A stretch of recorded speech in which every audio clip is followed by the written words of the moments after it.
menguasai pabrik, tetapi siapa yang menguasai informasi. Jadi networking, ya, keterhubungan kita dengan yang lain itu sangat menentukan. Jadi kenapa Amerika itu selalu menjadi unggul? Karena mereka punya satelit, punya jaringan yang luas. Apa yang dilakukan oleh negara X, dia sudah tahu duluan. Sementara kita tidak tahu. Kita hanya melihat keadaan di kita. Dengan keminiman informasi ini, kita tidak sampai sadar apa yang harus kita lakukan untuk mempersiapkan langkah-langkah konstruktif. Nah, jadi mereka sudah seperti semen padang. Sebelum Anda berpikir saya sudah berbuat. Sekarang ini kita sesudah berbuat pun kita masih bingung. Banyak kegiatan-kegiatan yang tidak kita ketahui. Sesudah kejadian, oh gitu rupanya. Nah, karena kita belum memiliki banyak informasi-informasi terhadap apa yang sesungguhnya kita butuhkan. Bahkan kita seringkali melakukan apa yang kita inginkan. Tidak atau belum sampai kepada lakukan apa yang nanti akan dibutuhkan banyak orang. Jadi kita lebih banyak reaktif, belum antisipatif. Jadi gereja juga harus melakukan kegiatan-kegiatan yang sifatnya antisipatif. Jadi dia sudah merencanakan sesuatu itu jauh sebelum keadaan itu terjadi.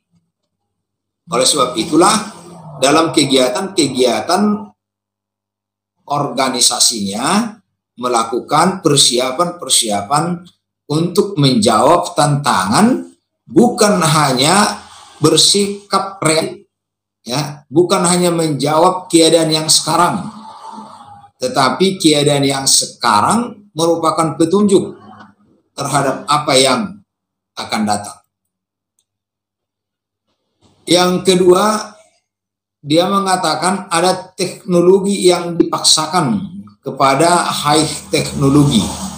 Jadi kalau dulu teknologi kita seperti dipaksakan kita gunakan, tetapi sekarang ini teknologi itu seperti hampir tiap kita disuguhkan dengan pola-pola teknologi yang begitu canggih.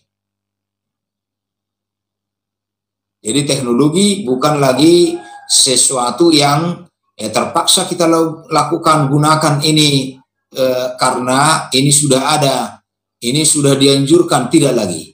Tetapi kita berlomba untuk menggunakan teknologi-teknologi yang lebih tinggi. Nah, itu organisasi-organisasi yang nanti bisa berkembang untuk aras yang lebih luas.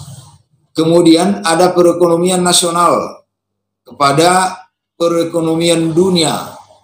Jadi kalau dulu orang berpikir bahwa dia hanya bisa berjualan di kampungnya, tetapi sekarang tidak lagi. Dia bisa berjualan dari kampungnya, tetapi jualannya bisa laku di mana-mana. Ini kita lihat dengan munculnya teknologi ini. Makanya dulu dibutuhkan gudang yang besar untuk menyimpan jualan-jualan yang belum laku. Sekarang nggak ada lagi, nggak perlu lagi gudang. Gudang kita adalah di tangan kita, ya. Jadi orang-orang yang dulunya membutuhkan gedung-gedung yang besar menyimpan bahan-bahan jualannya, tidak lagi penting itu. Nah, ini salah satu yang bisa kita lihat juga dalam pergeseran-pergeseran ini.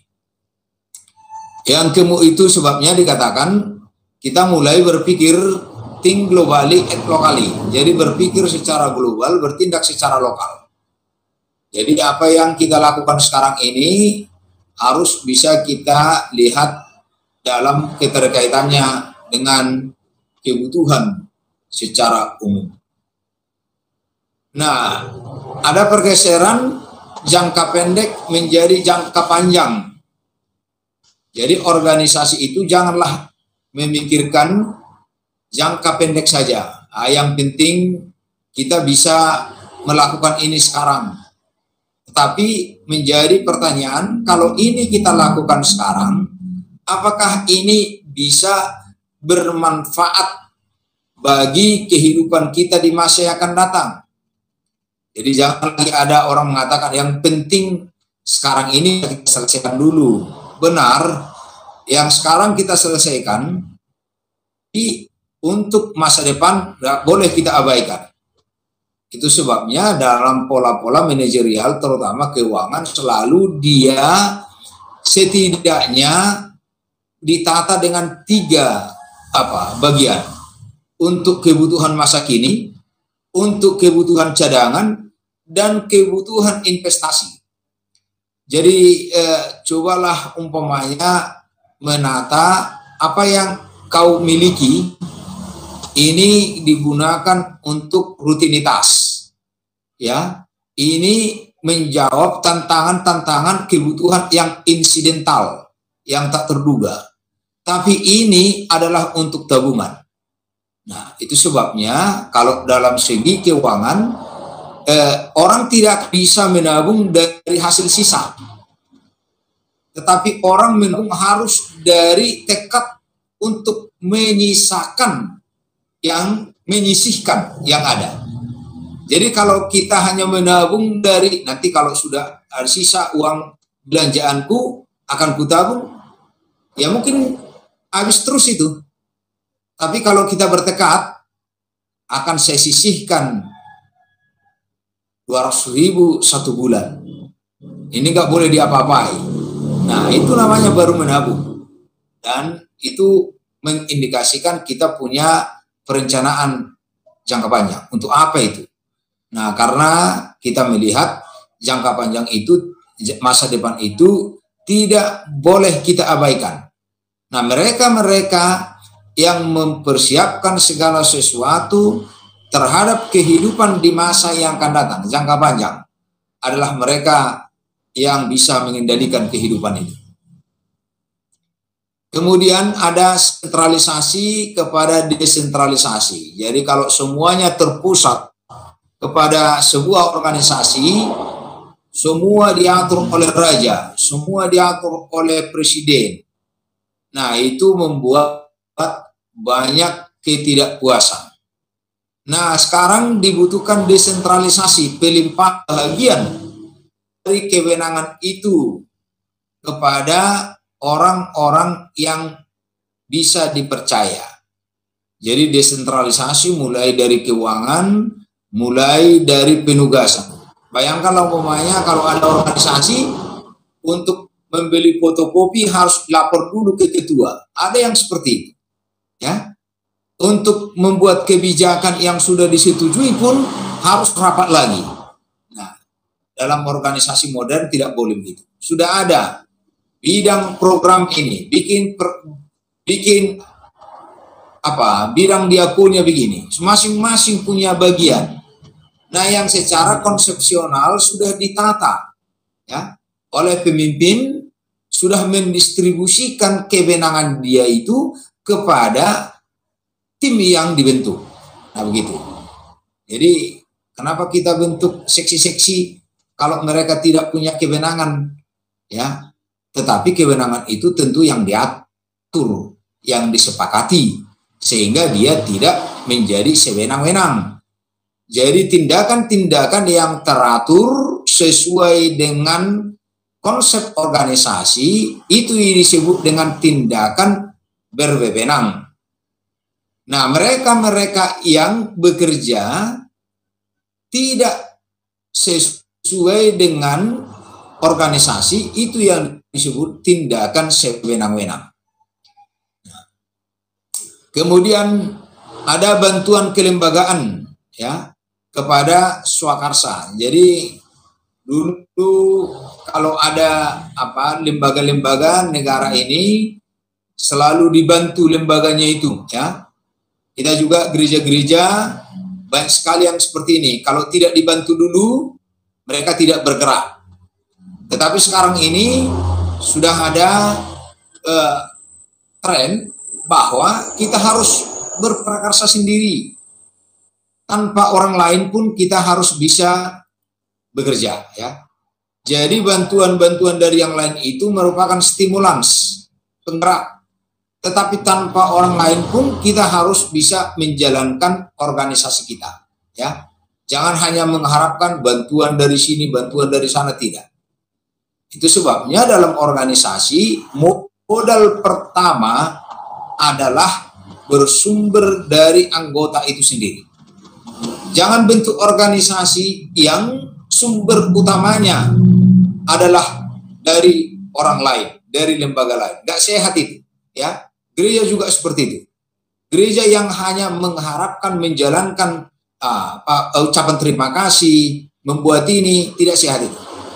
Jadi kalau Anda umpamanya merencanakan retreat, lalu dirancanglah kegiatan-kegiatan. Pemasukan pertama, bantuan dari ini, nggak boleh, ya. Harus yang pertama adalah partisipasi anggota, itu dia. Jadi kalau kita melakukan sesuatu, kita sendiri yang harus membiayainya. Ya, tentu karena kita mengharapkan daftar, maka kita harapkanlah orang lain membantu. Itu adalah kesekian. Nah, tanpa orang lain itu kita harus bisa. Nah, itu dia. Jadi ini penting kita pikirkan. Yang kemudian ada demokrasi perwakilan partisipasi. Kalau dulu menjadi anggota MPR itu ada satu orang dari Kristen, dan biasanya itu adalah ketua PGI, ya, dari Katolik satu, ya, karena dia menjadi pimpinan dari persekutuan itu. Tapi sekarang tidak ada lagi itu. Semua sudah ditentukan kapasitasnya. Jadi apalagi dalam politik kan tidak semua pimpinan organisasi itu punya minat untuk politik. Nah, tentu yang dari anggota organisasi itulah yang punya minat politik, itulah yang diutus. Nah, ini juga dalam pimpinan gereja.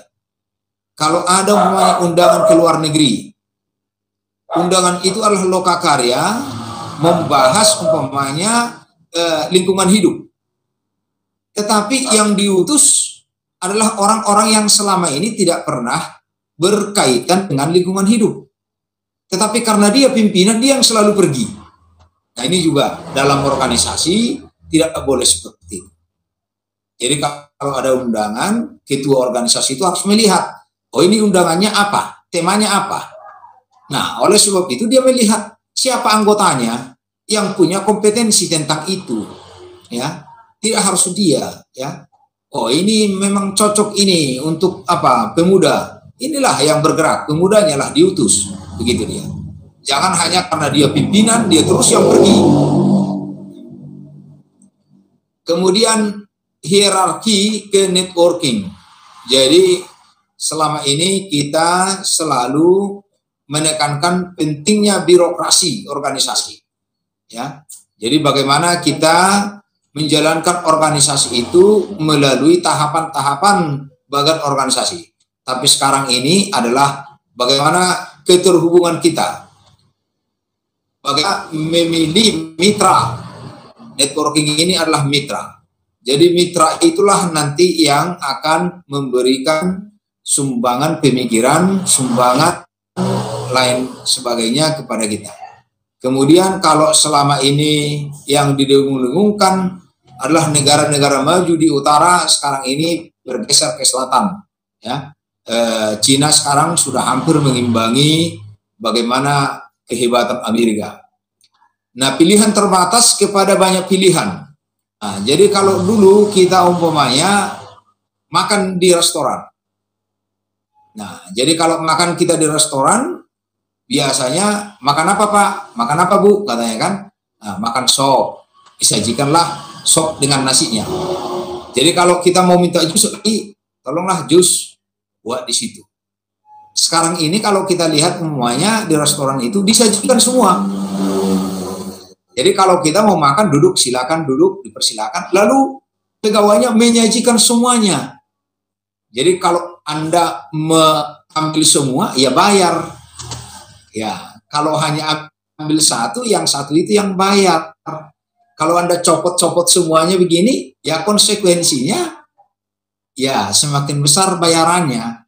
Mereka tidak repot lagi menanyai ini dan itu. Mereka menyuguhkan semua yang mungkin dibutuhkan. Jadi kemungkinan itu ada bagi kita. Mereka hanya menyajikan. Demikian juga dalam organisasi. Semua ada.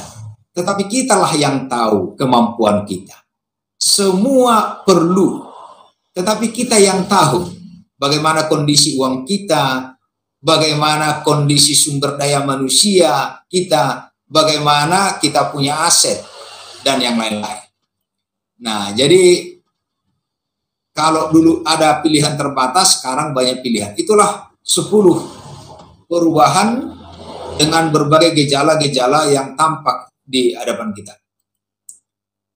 Megatrends 2020 mengatakan bahwa sejak 2010 akan ada dimensi spiritual yang begitu tinggi.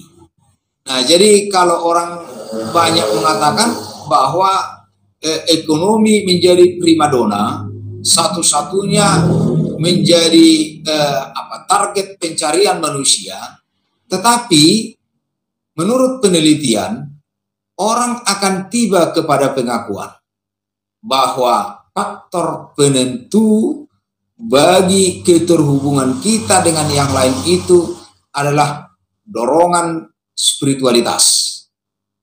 Iman itulah, kekuatan kerohanian kitalah yang mampu menjawab tantangan ini.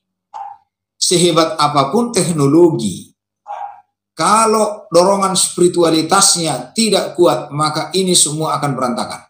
Itu sebabnya banyak perusahaan sekarang ini merekrut pegawainya dari orang-orang yang punya kemampuan spiritualitas, termasuk dari bidang akademik teologi.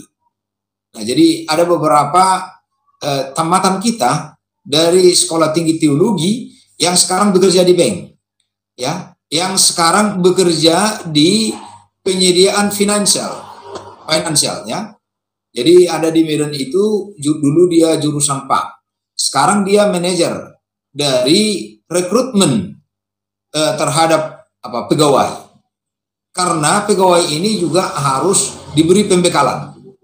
Karena kalau tidak memiliki tingkat spiritualitas yang tinggi, maka dia tidak akan bisa bekerja dengan baik.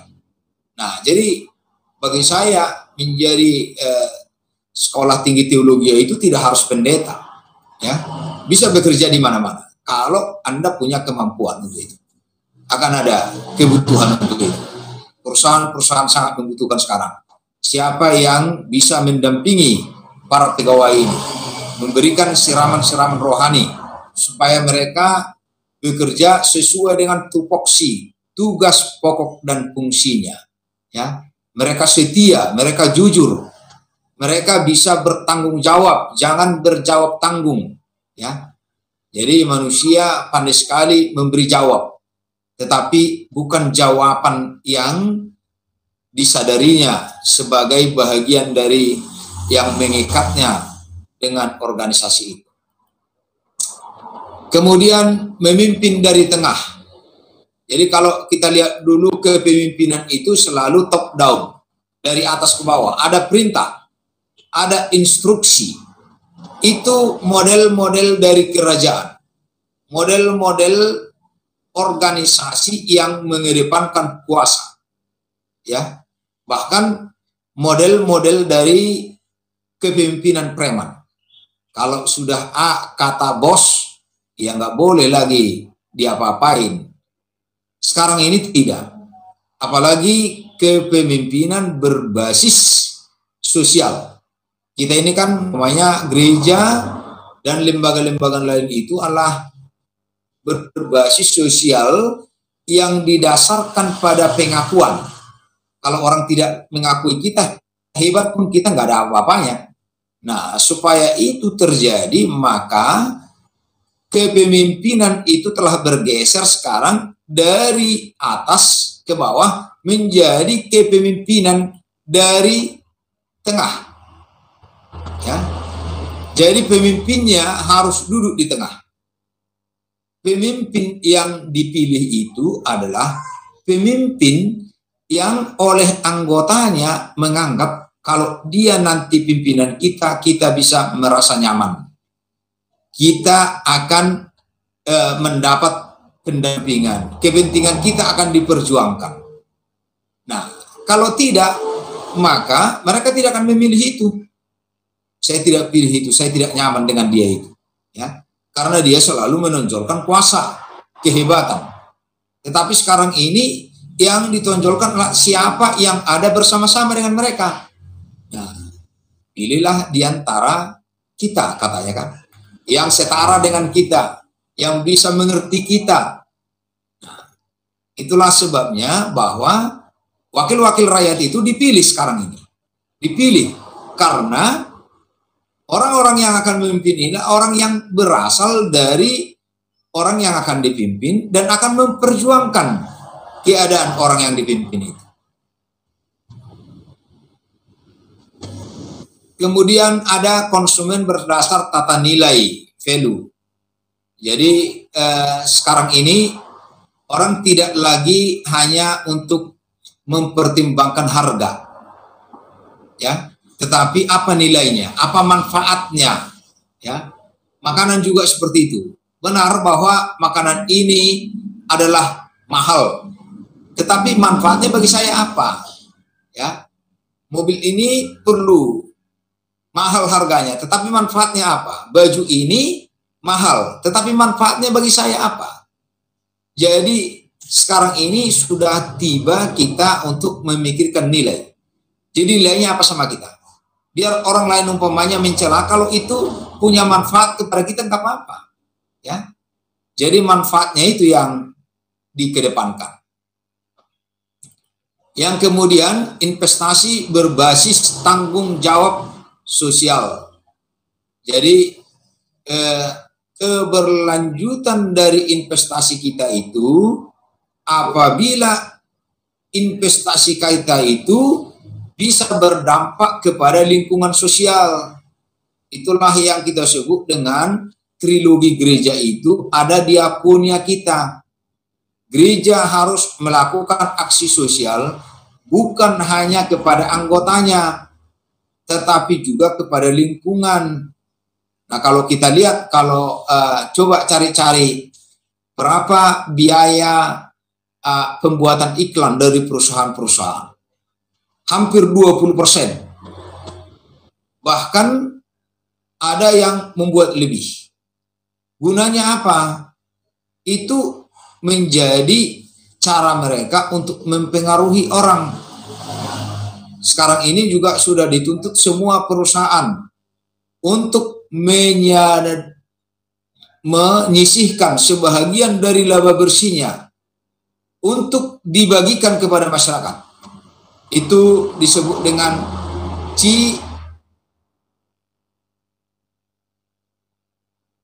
CSR, ya, CSR, ya, Social Corporate Responsibility. Jadi pertanggungjawaban sosial dari perusahaan itu. Jadi kita dengarkan umpamanya Inalum menyalurkan CSR-nya ke masyarakat untuk membeli umpamanya makanan atau membangun jalan dan yang lain. Ini mengisyaratkan kepada kita semua organisasi harus memikirkan orang lain di luar dari dirinya. Baru organisasi itu sehat. Jadi gereja yang hanya memikirkan dirinya, pelan-pelan nanti akan ditinggalkan oleh umatnya. Jadi apa? Itu sebabnya kita katakan bahwa bahkan kita harus berdiakoni kepada orang yang tidak seagama dengan kita. Tidak apa-apa, itu adalah jalan Tuhan. Ya? Kenapa kita mengasihi orang lain? Kalau orang mengasihi orang lain karena dia pernah berbuat kepada kita, itu biasa. Tapi kalau kita berbuat baik kepada orang yang belum pernah berbuat baik kepada kita, itu adalah pembuktian bahwa kita satu Bapa. Alasan kita mengasihi orang lain karena kita memiliki Bapa yang sama. Maka kita menyalurkan kasih Allah Bapa kepada orang-orang yang belum mengenal Tuhan juga. Itu penting bagi keberlanjutan organisasi kita. Kalau sedeling-sedeling dari barat dulu itu mereka mengutus para misionarnya memberi bantuan ke luar negeri yang belum pernah mereka kenal supaya mereka mengenal Tuhan. Nah, ini juga harus kita pikirkan. Gereja-gereja kita masih lebih banyak memikirkan diri sendiri. Nah, kondisi kita yang seringkali disebut bahwa ada 3 tipe manusia. 3 tipe manusia itu yang dikatakan 10% adalah dead wood, kayu mati. Jadi kalau kayu mati itu ya dikampak dulu baru berubah. Ya, ada 10% manusia ini menderita dulu baru sadar. Ya. Dihukum dulu baru dia berubah. Tetapi 80% katanya ada yang sifatnya wait and see, penonton. Di gereja juga masih banyak warga jemaat penonton, ya, wait and see, kita lihatlah, ya, datang pendeta baru, ya kita lihatlah, mana tahu nanti, ya. Tapi 10% katanya ada yang disebut dengan achiever, ya, petualang, ya, yang suka melakukan terobosan.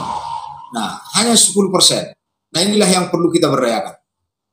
Inilah tipe-tipe orang yang bisa kita harapkan membuat organisasi kita lebih atraktif.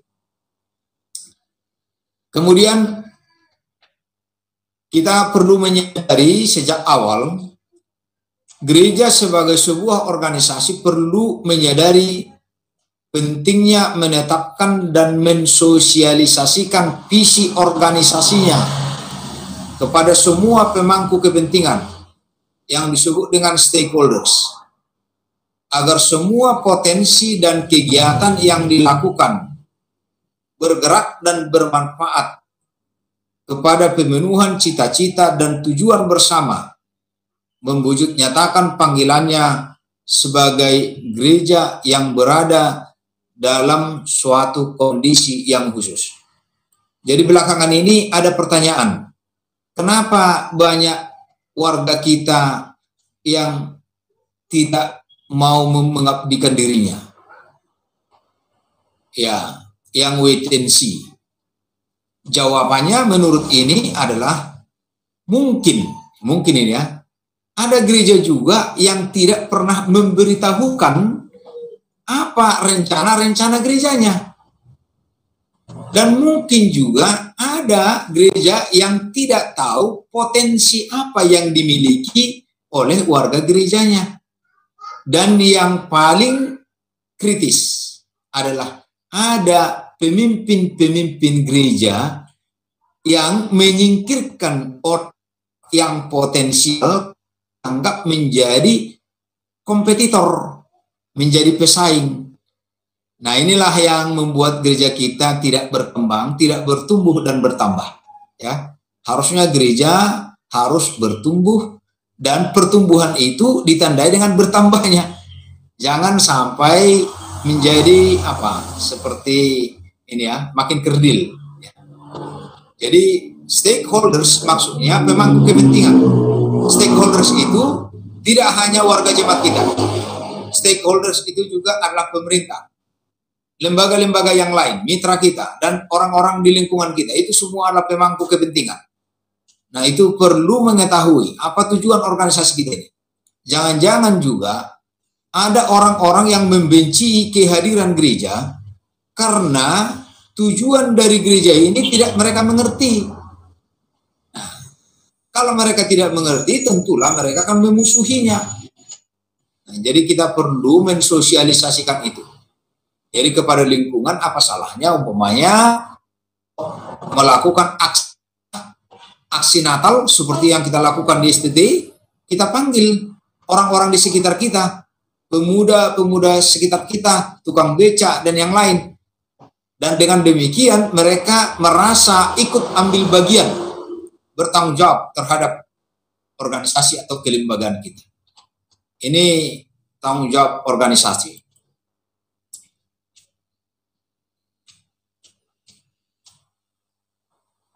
Ya.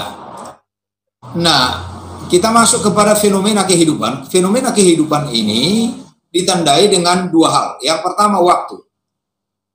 Oleh sebab waktu tidak dapat diulang, maka setiap kegiatan sebaiknya direncanakan. Jadi kita tidak boleh waktu terus berjalan. Oleh sebab itu kita perlu menata kapan kita bekerja, kapan kita mengevaluasi apa yang harus kita kerjakan hari ini, apa yang harus kita kerjakan besok. Nah, oleh sebab itu juga jangan sampai seperti yang sekarang ini. Bayangkanlah ketika 6 bulan diberi waktu untuk menyusun skripsi, hanya bab 1. Lalu saya tanya, di mana ini? Kok nggak tambah-tambah konsepnya? Ya Pak, dalam 2 minggu ini saya selesaikan. Saya jadi heran, saya bilang begini, sedangkan 6 bulan kamu hanya menyelesaikan 1 bab. Untuk menyelesaikan 5 bab, kamu katakan bisa selesai 2 minggu. Saya jadi curiga. Nah ini kan berarti nggak ada perencanaan dia. Memang tidak selalu seperti yang kita rencanakan. Umumnya hari Senin harus lengkap semua, tapi harus ada target itu. Itu namanya berorganisasi. Itu pola-pola manajerial. Oh, kalau kita mulai sekarang sudah diberikan waktu menyusun skripsi, bulan 2, bulan 3 harus selesai bab 2, bulan 4 harus bab 3, bulan 5 harus bab 4, bulan 6 harus bab selanjutnya. Dan pada akhirnya satu bulan sebelum itu kita sudah bisa mengevaluasi. Baca lagi kalimat-kalimatnya sehingga bagus. Jangan terburu-buru. Jangan seperti pembuatan makalah, kerja 1 malam. Nah, SKS, 1 malam. Ada lagi yang masih begitu? Gimana Rickson? Masih SKS pola 1 malamnya? Maria, gimana Maria? Semester ini belum, Pak. Iyalah, semester yang lalu gimana? Terkikis-tipis, Pak. Oh, masih tipis ya.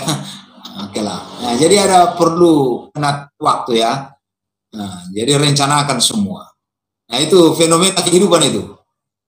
Oleh sebab waktu tidak dapat diulang, maka sebaiknya setiap kegiatan harus direncanakan. Yang kedua, tujuan atau goal untuk merencanakan pencapaian hasil maksimal butuhkan pemimpin. Jadi kita menjadi pemimpin tujuannya adalah pencapaian organisasi yang maksimal.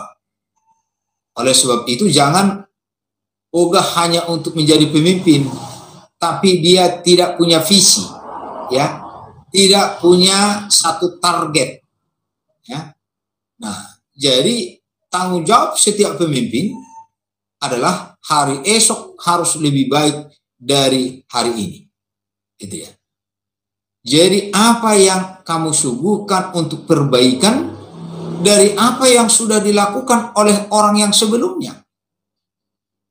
Jadi orang tidak hanya merebut jabatan, tapi harus memangku jabatan karena ada nilai tambah yang bisa Anda suguhkan. Nah, kita bicara tentang pola-pola manajerial yang punya banyak kesesamaan dengan pola-pola kepemimpinan. Ada banyak persamaan tetapi juga ada perbedaan. Kalau manajer memperhatikan saat sekarang. Jadi manajer itu lebih detail, ya. Kalau pemimpin itu melihat masa depan, merencanakan tujuan yang lebih luas. Manajer mengontrol agar semua berjalan lancar. Jadi tanggung jawab dia bahwa kegiatan-kegiatan itu berjalan lancar sesuai dengan yang ditetapkan. Tetapi kalau pemimpin menciptakan komitmen agar segalanya berjalan lebih baik. Jadi Anda kalau pemimpin tidak perlu Anda duduk selalu di sampingnya, memata-matainya, tidak. Nah, lihat komitmennya. Adakah komitmen dia untuk mengerjakan tugas itu atau tidak? Berikan dia kebebasan. Kalau manajer memecahkan setiap masalah yang timbul akibat perubahan. Jadi dia lebih bersifat reaktif. Tetapi pemimpin menciptakan masa depan yang lebih baik dengan membuka kesempatan yang disebabkan oleh perubahan. Jadi orientasi kita adalah masa depan. Jadi meskipun keadaan ini belum mencapai target, tetapi kalau itu bersinambung kepada masa depan tidak apa-apa. Manajer berfokus kepada proses. Tetapi kalau pemimpin berfokus pada hasil akhir. Kalau manajer memperbaiki masalah melalui pelatihan dan pembinaan. Jadi mereka dilatih supaya mereka mengerjakan seperti tutorial yang diberikan oleh sang manajer. Tetapi kalau pemimpin memberi motivasi, biar orang lain berkreasi. Cara mereka mengerjakan itu tidak harus sama dengan cara kita. Tapi yang penting mereka punya motif terbaik untuk mencapai tujuan bersama itu. Yang ketujuh, memastikan hasil kerja seimbang dengan nilai yang dibayar. Jadi kalau dia punya gaji 2 juta, setidaknya dia harus bayar melalui pekerjaannya itu 2 juta itu. Tetapi kalau pemimpin memberi motivasi untuk memberikan yang terbaik. Nah, jadi kalau dia sudah bekerja sungguh-sungguh dan dia sudah memberikan yang terbaik, nah itulah yang harus dihargai. Manajer merencanakan agar objektif tahunan tercapai. Jadi setiap tahun dianggap menjadi prestasi puncak. Tetapi kalau pemimpin menciptakan visi masa depan, jadi hal-hal yang dicapai ini akan bersinambung kepada masa yang akan datang.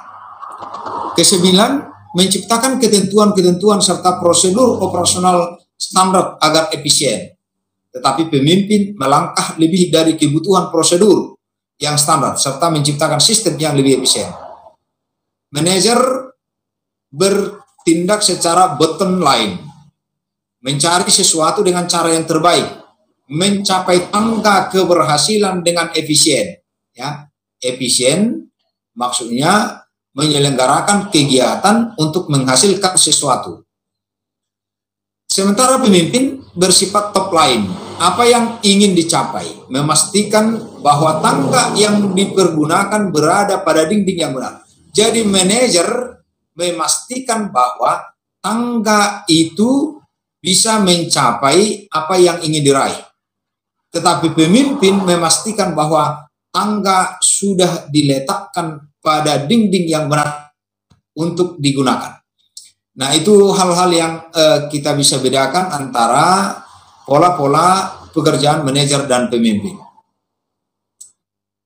Kemudian organisasi dan tren kehidupan umat beragama. Jadi kita bisa melihat sekarang pentingnya organisasi ini kaitannya dengan tren kehidupan umat beragama, akan muncul politisasi agama. Karena seperti yang kita katakan tadi, bahwa kebutuhan manusia terhadap spiritualitas tetap makin tinggi, maka seringkali orang menggunakan isu-isu agama sebagai pembungkus terhadap niat-niat yang ada dalam dirinya. Jadi seringkali label-label agama ini digunakan juga dalam dagang. Ya, kita melihat label halal apa segala macam. Nah, ini juga bahagian dari politisasi agama yang perlu kita pertimbangkan. Ada desentralisasi, kita jangan lagi one man show, ya, bekerja sendiri, tapi bekerja bersama dan di dalam orang-orang yang ada bersama kita. Ada globalisasi keagamaan. Jadi agama-agama kita ini, apa yang kita ajarkan, apa yang kita khotbahkan itu tidak lagi dalam lingkup umat kita, tapi mendunia, cepat kali viral. Oleh sebab itu, kalau khotbah-khotbah kita tidak bisa menjawab kebutuhan umat, maka orang lain akan meninggalkan kita. Sebaliknya, kalau kita bisa memberi kontribusi keagamaan yang konstruktif, maka orang lain juga akan bisa mengapresiasi. Beberapa pendeta kita sudah mencoba sekarang menjadi YouTuber ya, dengan dengan memposting khotbahnya atau kegiatan-kegiatan kerohaniannya, dan dia sudah dapat dari situ, dari YouTube ya. Ini juga perlu kita lihat sebagai sebuah kesempatan. Ada sekularisasi dan relativisme dunia. Jadi ada upaya-upaya mensekulerkan agama, dan dunia ini kayaknya dalam ketidaktahuan ini, dalam ketidakpastian ini semakin relatif. Ada isu-isu terorisme ya, menganggap membela Tuhan padahal dia mencederai kemanusiaan, dan dia sendiri pun sebenarnya tidak melakukan kegiatan itu untuk Tuhan, tetapi mengatasnamakan Tuhan untuk kepuasan dirinya. Yang keenam adalah dinamika umat Kristen. Nah, kita dikatakan bahwa orang Kristen itu punya dinamika. Kalau kita melihat rujukan kita adalah Matius 28 itu. Pergilah ke seluruh penghujung bumi dan kepada semua makhluk. Jadi tujuan kita bukan hanya untuk mengumpulkan umat pada semua orang. Oleh sebab itu, orang yang menghayati organisasi tidak akan pernah mengumpulkan umat untuk membuat dia bertahan di suatu tempat. Ya, kalau ada mutasi, dikumpulkan tanda tangan supaya dia tidak pindah dari suatu tempat itu.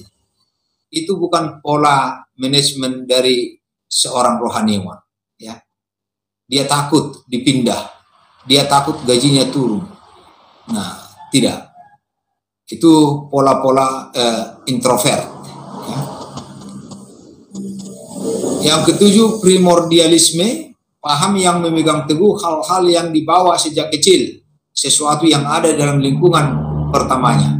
Jadi kalau kita menjadi mahasiswa teologi, kita harus berubah, ya, berubah sikap, berubah disiplin. Disiplin itu disciple, murid. Kita harus makin sesuai dengan sifat Kristus. Jadi kita tertib hidup, tertib bicara, dan tertib pergaulan. Jangan menjadi sembarangan. Jadi kalau kita sembarangan berarti kita kemanusiaan kita masih rendah, ya, masih dalam kegelapan. Jadi bukti orang yang berjalan dalam terang itu hidupnya makin teratur. Teratur pola makannya, teratur pola hidupnya, teratur belajarnya, dan yang lain. Itu adalah salah satu indikator bagaimana kita bisa maju. Nah, 3 golongan kebutuhan. 1, kita mengerjakan pekerjaan itu untuk memenuhi kebutuhan kita. Jadi harap dibedakan kebutuhan dan keinginan, ya. Jadi ada orang yang memang mengerjakan pekerjaan itu untuk kebutuhannya. Ada orang yang mengerjakan pekerjaannya untuk mengisi kekosongan, selingan saja. Dan ada orang yang ingin mengerjakan pekerjaan itu untuk mencapai masa depan. Nah, ini yang perlu kita lihat. Apakah kita hanya untuk memenuhi kebutuhan kita, atau hidup ini hanya melintas dari kondisi yang ada ini supaya kita pernah ada, atau apa yang kita kerjakan ini adalah sesuatu yang ingin mencapai masa depan. Nah, oleh sebab itu kesadaran awal kita sekarang adalah informasi strategis, pola-pola manajerial yang akan kita lakukan. Kita harus sadar dulu bagaimana kita sekarang. Dalam posisi mana kita sekarang? Bagaimana keadaan kita sekarang? Nah, oleh sebab itu, dalam gereja nanti, kalau Anda ditempatkan di tempat baru, jangan buru-buru buat program. Tapi selidiki dulu apa yang terjadi di dalam organisasi itu. Itu biasanya 6 bulan kita orientasi, adaptasi. Ada orang begitu, baru datang dia perkenalan. Saya harus begini. banyak sekali wacananya, dituliskan pula sampai 40. Ya, minggu depannya ditanya, gimana ini? Aku pun nggak tahu katanya. Gimana? Karena dia punya asumsi-asumsi yang melenceng, ya, yang tidak mendasar. Apalagi kita ini nanti kalau sebagai pendeta, kalau biasanya kalau HKI nggak tahu, tapi umumnya gereja-gereja melakukan mutasi, ya kan? Ya, pola manajerial kita di tempat ini belum tentu bisa kita terapkan di gereja yang lain. Karena beda manusia, beda budayanya, beda cara kita mengubahnya, beda cara pendekatan kita, dan beda juga nanti mungkin kebutuhannya. Nah, jadi harus tahu dulu. Kalau boleh juga, kalau Anda sebagai pendeta yang meninggalkan satu tempat, tinggalkanlah kepada pendeta yang akan melanjutkan tugas itu semacam memori tugas. Nah, jadi dia tahu apa yang sudah dilakukan, apa yang belum dilakukan, apa yang dalam proses. Nah, jadi jangan, mana memori tugasmu, apa yang sudah kau lakukan di sini, aman, kerjakanlah di situ, itu bukan lagi tanggung jawabku. Ya kerjakanlah kalau mampu kau, katanya kan. Karena mungkin dia tidak senang juga dipindah. Ya. Suka atau tidak suka, sebagai murid Tuhan, Anda harus memberitahu orang yang akan melanjutkan pekerjaan itu terhadap apa yang ada di dalam jemaat itu. Itu sebabnya saya tidak senang dikatakan pendeta A diganti oleh pendeta B. Menti itu kan indikasinya berarti aku tidak akan lakukan seperti yang dia lakukan. Karena kalau aku hanya melakukan seperti yang dilakukan, sepertinya aku lebih bodoh dari dia. Siapa bilang? Ya kan? Nah, kalau hal-hal yang baik, kenapa tidak kita lanjutkan? Kenapa tidak kita apresiasi? Kalau ada hal-hal yang baru, terobosan yang baru, tentu sesuatu hasil analisa dari apa yang, kenapa ya? Mungkin bukan nggak tahu dia dulu melakukan itu, tapi belum tentu, mungkin karena belum waktunya, atau mungkin dukungan sumber-sumber yang lain pada saat itu tidak memadai. Nah, bukan tidak tahu dia melakukan itu. Jadi jangan anggap enteng, jangan sepelekan apa yang dikerjakan oleh kawan. Nah, itulah sebabnya kita ini adalah satu tim, satu korps. Nah, jadi apa yang dilakukan kawan? Jadi dalam SK, kalau bunyi SK di kami umpamanya melakukan mutasi demi penyegaran. Ya. Jadi demi penyegaran, jadi selalu datang yang baru kan bisa gini. Kalau berbicara ini juga kan orang yang baru itu bukan karena soal khotbahnya yang lebih bagus, tapi barangkali karena orangnya baru, belum pernah kita berjumpa dengan dia, orang senang mendengarnya. Nah, orang menantikan, oh ini orang baru ini. Nah, tapi kalau sudah lama, bagus pun yang diceritakan, dari dulu aku dengar-dengar dia itu. Apalagi orang Batak kan. Orang Batak ada katanya begini. Nanti terjemahkan kepada Shirley Maria. Ariri ariro, angur nabaruro, lam liling laos bautano. Gitu ya. Jadi orang-orang baru itu biasanya memberi kehangatan. Punya semangat yang berapi-api. Tapi lama-kelamaan seperti mencium tanah. Tidak lagi apa-apanya. Ya. Tidak lagi ada respect. Nah, itu sebabnya dalam organisasi kita perlu penyegaran itu. Bukan karena kita tidak terpakai lagi. Tapi ya mungkin perlu orang lain lah dulu.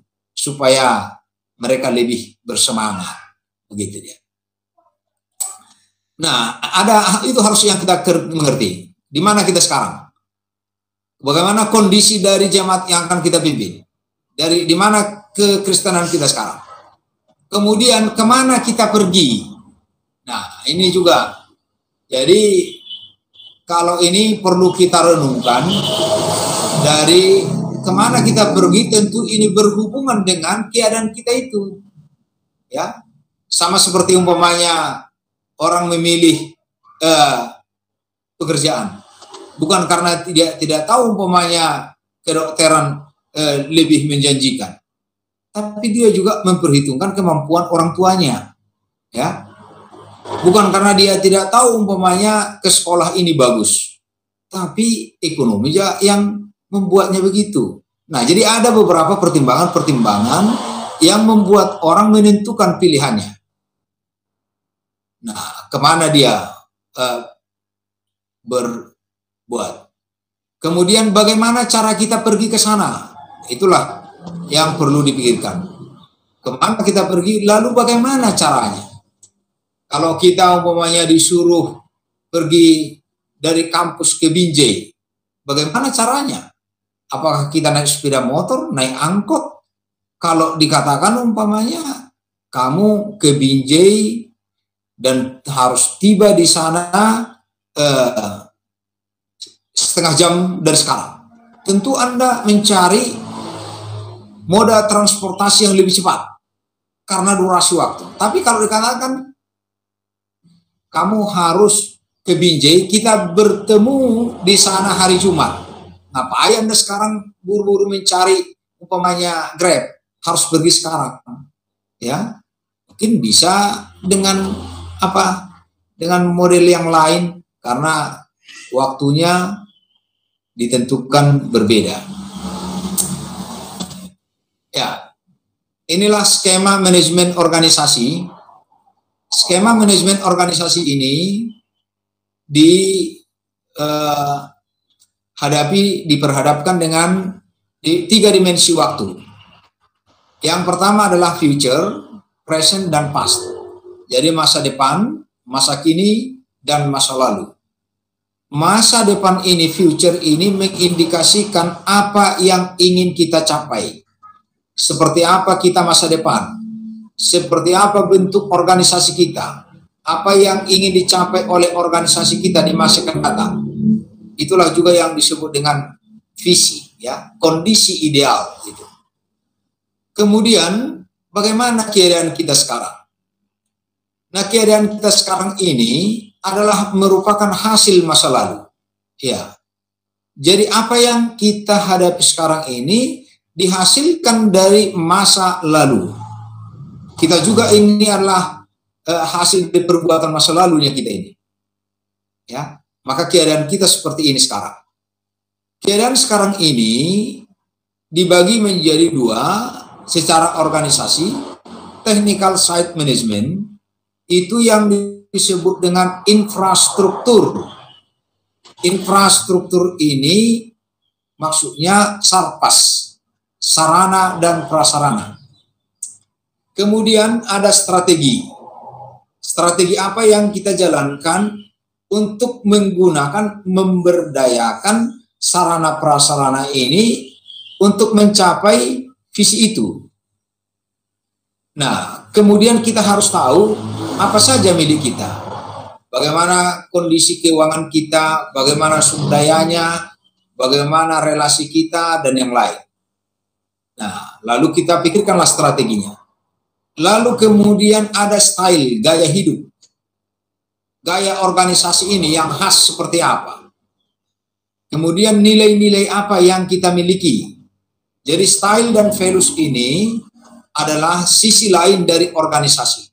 Jadi meskipun umpamanya organisasi kita memiliki banyak uang, tetapi kita tidak memanfaatkannya dengan nilai-nilai yang menjadi anutan kita, itu bisa habis.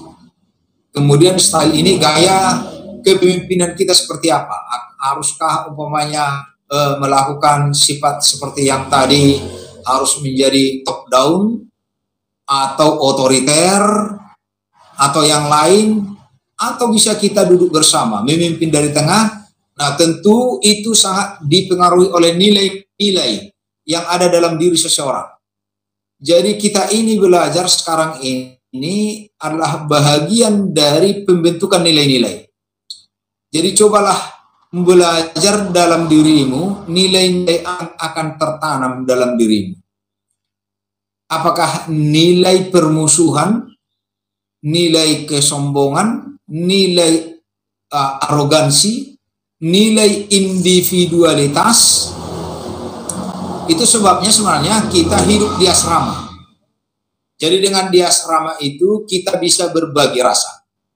kita bisa melihat orang tidak seperti kita, berbeda suku, berbeda kemampuan, berbeda kebiasaan, berbeda orang tua, berbeda kampung, tetapi kita disatukan dalam satu asrama, di mana kita saling belajar, supaya kita tidak hanya memikirkan diri kita, tapi memikirkan orang lain, karena kita adalah calon-calon pemimpin. Jadi calon pemimpin itu adalah orang yang peka, orang yang berempati. Jangan sampai seperti yang lalu-lalu, laptop kawannya hilang, dia cukup bilang, saya nggak mau tahu, bukan laptopku.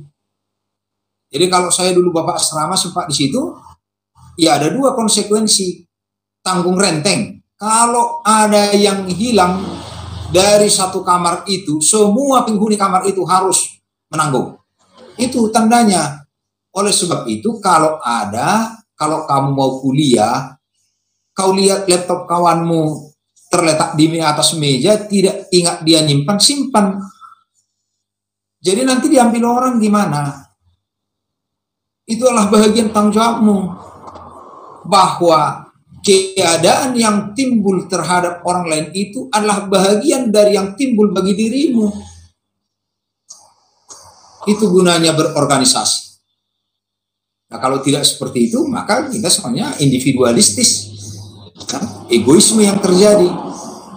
Jadi orang lain juga, kalau belum ada orang namanya sudah selesai dipakai buku, disembunyikan buku ini supaya tidak dipakai orang lain. Gimana itu? Ya kan? Dia takut makalahnya sama baiknya dengan makalah orang lain. Oh, itu sikap dukun itu. Kalau dukun, kalau dia punya 100 jurus, dia tidak akan pernah kasih 100 jurus. Karena dia dibayangi ketakutan. Dia takut disaingi. Tapi orang Kristen selalu memberikan yang terbaik. Selalu memotivasi orang. Dosen harus memikirkan mahasiswanya harus lebih baik dari dia. Karena zamannya akan berbeda. Karena orang-orang yang akan datang memiliki kompleksitas persoalan yang makin besar. Oleh sebab itu mereka harus dibekali dengan pengertian dan pemahaman yang lebih besar. Lebih baik. Itu dia. Nah, jadi ini nilai-nilai itu, nilai-nilai kegotong royongan, nilai kesetiaan, nilai disiplin dan yang lain. Itu juga adalah bahagian dari apa yang sedang terjadi. Dan inilah sebenarnya di dalamnya itulah terlihat apa misi kita. Apa misi, apa filosofi dari seseorang menjadi pendeta. Apa filosofi hidup seseorang untuk hidup dalam organisasi, itu dalam gereja. Di situ. Kalau tidak, berarti dia hanya mencari pekerjaan, belum membaktikan diri buat pekerjaan Tuhan. Nah, kemudian ini masa lalu past, inilah hasilnya. Seperti yang saya katakan, masa kini adalah hasil dari masa lalu. Oleh sebab itu, supaya kamu bisa menjawab masa depan itu, kamu harus tahu bagaimana kamu bisa hidup.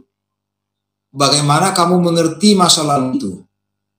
Dan bagaimana kamu mengimplementasikannya dan mengintegrasikannya ke dalam semua kegiatan-kegiatan di kampus, kegiatan-kegiatan berorganisasi. Nah, jadi masa lalu itu menghasilkan sesuatu, apapun hasilnya, dan itulah pencapaian kita.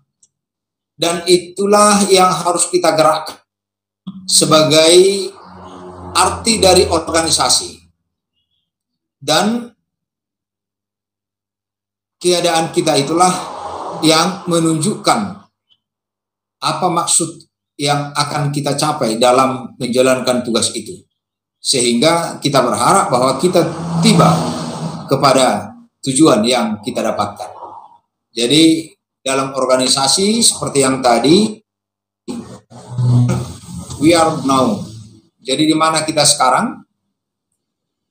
Kemudian kita melihat keadaan kita sekarang, semua sumber-sumber proses dan inisiatif keadaan kita semua dilakukan demi keberlangsungan untuk pertumbuhan dari organisasi itu.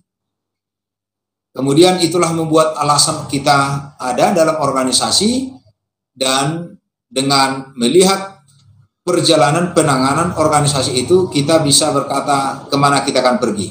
Kita akan pergi kepada arah yang lebih baik.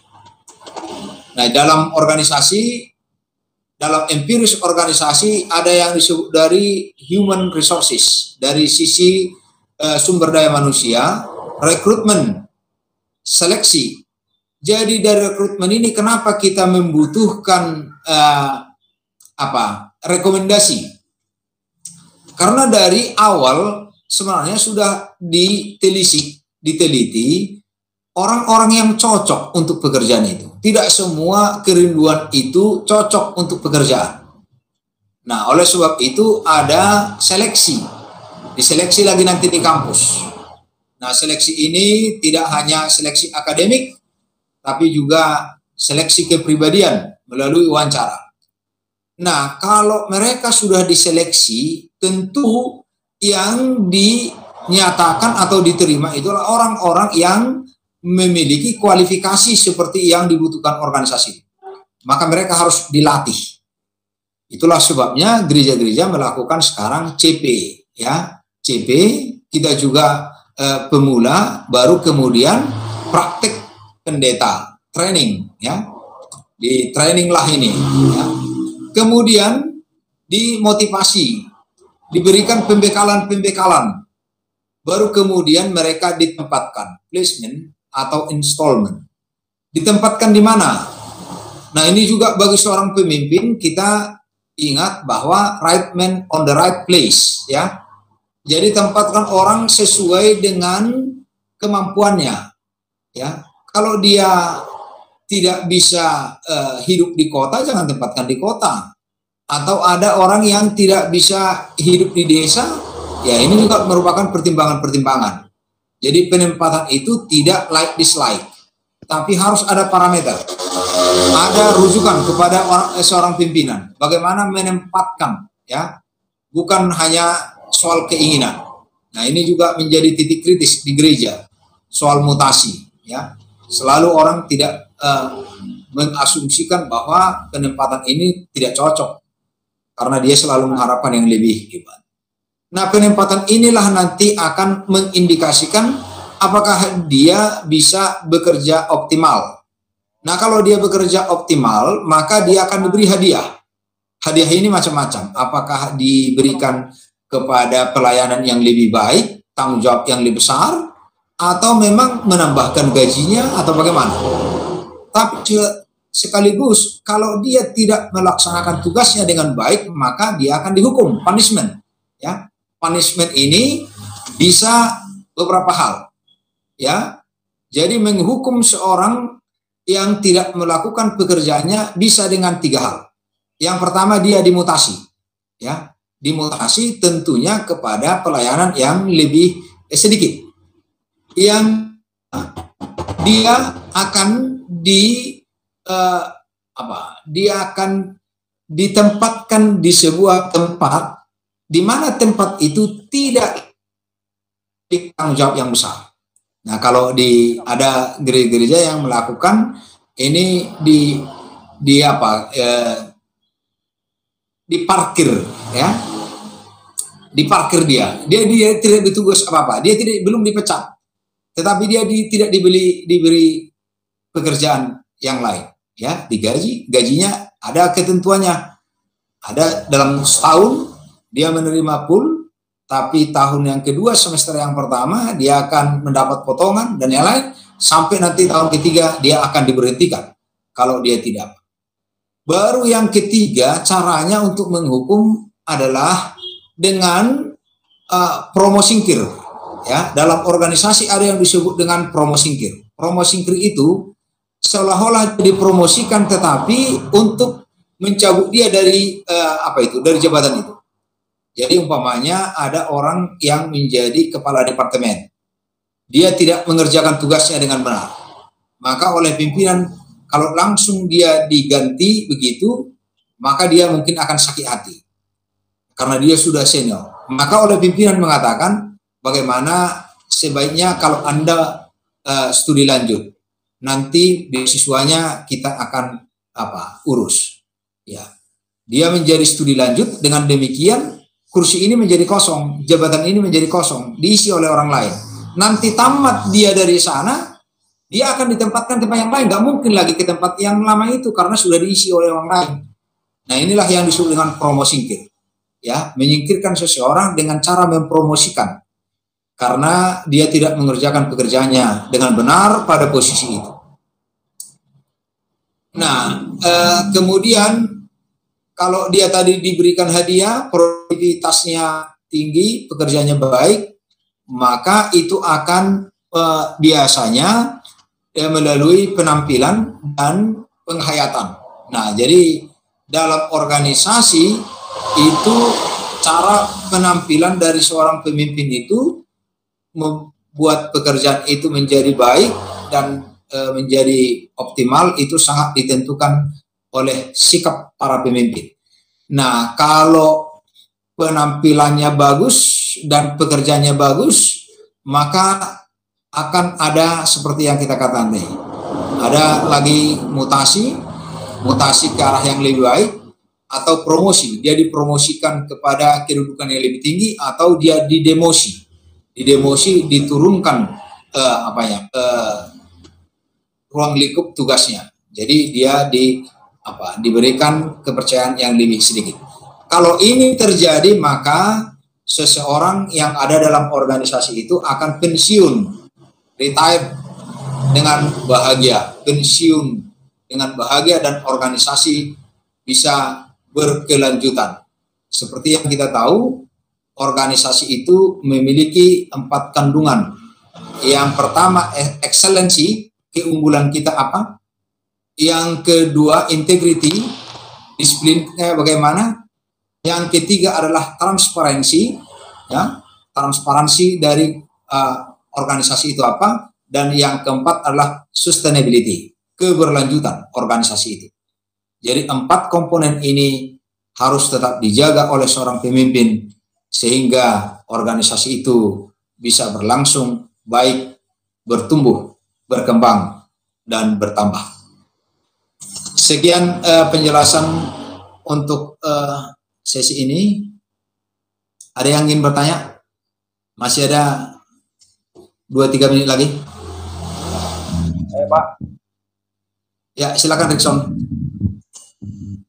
Saya mau bertanya, Pak, bagaimana cara yang tepat dilakukan memimpin organisasi agar isu-isu politisasi agama tidak terjadi di dalam organisasi yang dipimpin? Agar isu-isu organisasi? Agar isu-isu politisasi agama tidak terjadi di organisasi yang dipimpinnya, Pak. Ya, jadi ini saya kira kaitannya dengan eksternal ya, pihak luar, supaya organisasi kita tidak diasumsikan melakukan tindakan-tindakan yang destruktif kepada komunitas yang lebih luas. Jadi kita akan belajar nanti bahwa sebuah organisasi itu, saya sudah singgung tadi, bahwa perlu organisasi merumuskan tatanan organisasinya, dan biasanya itu harus kita daftarkan ke Menhumkam ya. Jadi tata gereja kita ini sebenarnya harus kita daftarkan dan mendapat persetujuan dari negara sebagai pemimpin yang lebih luas mengayomi semua agama. Nah, kemudian itu harus kita tadi katakan sosialisasikan.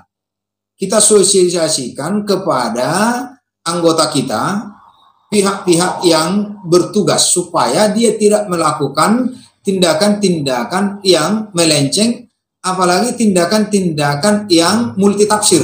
Ya, jangan melakukan tindakan-tindakan yang memicu kontroversi. Harus melakukan tindakan-tindakan yang inspiratif, bukan provokatif. Jadi itu sebabnya perlu pelatihan.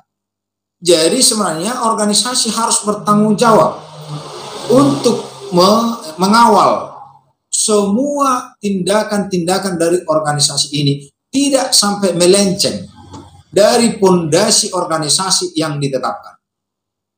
Dan kemudian yang ketiga caranya adalah organisasi kita jangan introvert, jangan tertutup. Kita melakukan apa yang dikatakan tadi, sosialisasi kepada stakeholder. Stakeholder itu juga adalah pihak eksternal. Apa salahnya umpamanya kita dalam organisasi ini, kalau ada isu-isu seperti itu, politisasi agama kita diasumsikan seperti itu, kita panggil agama yang lain, tokoh agama lain, ya, untuk melakukan diskusi. Itu yang kita sebut dengan apa? Kegiatan lintas agama itu. Jadi kegiatan lintas agama ini mencoba membangun pemikiran bahwa akan ada kemungkinan ajaran-ajaran dan siar-siar agama kita diinterpretasikan secara berbeda, tetapi secara organisasi bisa kita pertanggungjawabkan. Karena ini fondasinya. Soal bagaimana ada anggota organisasi yang melakukan tindakan melenceng, ya sama-sama kita tindak. Kan begitu kira-kira. Nah itulah sebabnya kalau ada kesalahan dari anggota organisasi itu bukan dia yang ditindak saja. Bukan dia sendiri yang ditindak. Tapi organisasinya harus, pemimpin organisasinya harus dipanggil. Dan oleh sebab itu seorang pemimpin harus mempertanggungjawabkan itu.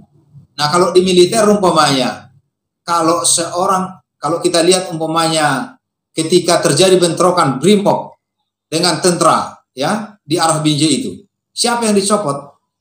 Pangdam dengan Kapoldanya. Jadi nggak boleh seorang pemimpin mengatakan itu kan kesalahan anggota saya, nggak boleh. Ya, kesalahan anggota harus dipikir oleh pemimpin. Itu sebabnya apa yang dikatakan dalam Alkitab kita dikatakan, kamu harus bertanggung jawab. Kalau kamu gembala yang baik, kamu tidak cukup mengatakan bahwa domba-domba ini diterkam oleh harimau. Tapi untuk meyakinkan bahwa domba itu benar-benar diterkam harimau, kamu harus berusaha merebut satu dari kukunya. Jadi harus ada pembuktian bahwa kamu sudah berkorban. Bukti bahwa kamu sudah bekali dia. Apa? Nah, itu sebabnya tadi ada proses empowerment, pemberdayaan seorang pemimpin. Sehingga seorang juga yang ada dalam organisasi tidak boleh sembarangan mengatasnamakan organisasi, mengeluarkan statement-statement, apalagi kalau di koran. Itu sebabnya dikatakan dalam organisasi itu yang bertanggung jawab ke dalam dan keluar adalah pimpinan. Nah gitu ya. Jadi kalau ada hal-hal yang belum bisa kamu jawab, jangan umpamanya bagaimana STT sekarang. Ya, kamu sembarangan bisa umpamanya mengeluarkan statement-statement sementara kamu tidak menguasai. Nah, ini bisa menciderai organisasi kita. Jadi kalau ada hal-hal yang esensial yang memang bisa berpotensi memicu kontroversi, untuk yang ini saya nggak bisa jawab. Tapi kalau kita katakan umpamanya bagaimana kondisi kita sekarang, kami sekarang juga masih melakukan perkuliahan daring, kan itu jawaban-jawaban yang tidak memicu persoalan ya kan. Nah tapi kalau umpamanya bagaimana hubungan antara STT dengan Jaya Hasan, nah jangan dulu campuri yang itu karena kamu tidak belum begitu paham tentang ini. Begitu ya, Krison. Ya, makasih. Sekian dulu pertemuan kita. Nanti di materi-materi yang lain akan ada muncul pertanyaan-pertanyaan dalam pengembangan wahana berpikir kita tentang organisasi. Sekian. Selamat siang. Untuk minggu depan siapa ya? Coba. Siapa? Kelompok satu, Pak. Ya, siapa kelompok satu? Saya, Pak. Dewi, Pak. Ya. Dewi sama Pak. Ya. Pak, maaf sebelumnya. Saya atas nama Dewi Veronica, joinnya sama Jessica, Pak. Nah, itulah aku lihat. Iya. Jangan tetap jaga social distancing ya. Jangan terus Ya, berkerumun. Ya. Oke, yang memimpin kita dalam doa Benaya. Silakan Benaya.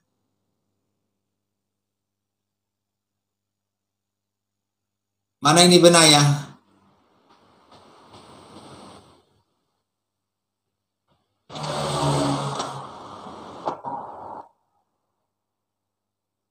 Nggak ada. Ini saya sesuatu akan ini ya. Jangan anggap kalau sudah ini tutup kamera. Nah ini saya anggap tidak hadir nanti ya. Brema mana? Brema?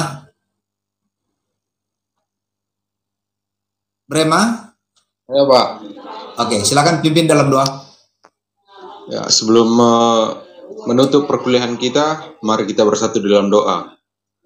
Bapa kami yang bertahta di kerajaan surga, terima kasih Tuhan karena berkat-Mu kami telah selesai melaksanakan perkuliahan kami. Berkati kami agar apa yang telah disampaikan Bapak dosen kami bisa menjadi kepintaran bagi kami untuk mengaplikasikannya ke masa depannya Tuhan. Begitu juga Bapak dosen kami, berkati dia, berikan kesehatan dan rezeki yang cukup kepada dia. Inilah doa anak-Mu, dalam nama-Mu kami berdoa, amin. Amin. Ya. Amin. Jaga kesehatan ya. Salam sehat. Sampai ketemu minggu depan. Salam. Salam sehat Pak. Terima kasih banyak Pak. Saya kelompok 1 posting tepat pada waktunya ya. Siap, Pak. Ya, terima kasih. Siap Pak. Kayaknya